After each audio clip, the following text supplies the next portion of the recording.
Barşаңызға сәлем достар, сіздермен Бейбі Айша.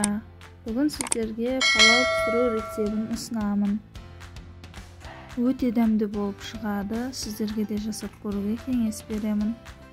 Сұйық майымызды қазанға құйып қыздырып аламыз. Майымыз қызғанда оған етімізді саламыз. Осылай қуырып аламыз. Келесі бетіне ауыстырамыз.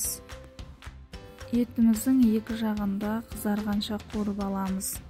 Етіміз қызарып қуырылғанша пиязымызды, сәбізімізді турап аламыз. Пияздарымызды екіге бөліп турап аламыз. Сәбіздерімізді ұзынша етіп турап аламыз. Етіміз қып-қызыл болған кезде пиязымызды саламыз. Кішкене қуырылған соң сәбізімізді саламыз үстінен. Барлығы қуырылған соң үстінен суымызды құямыз. Етіміз піскенше жарты сағат қайнатамыз.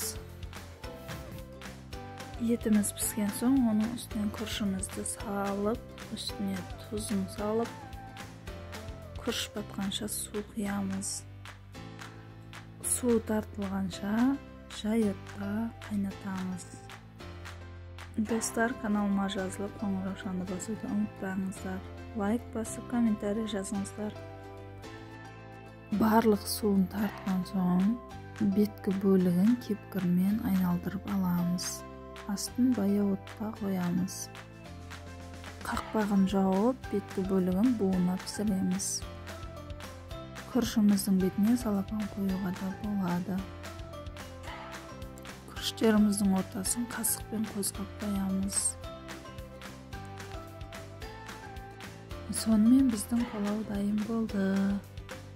Сіздермен болған Бейбі Айша. Келесі видеоларымда кездескенше сау болыңыздар.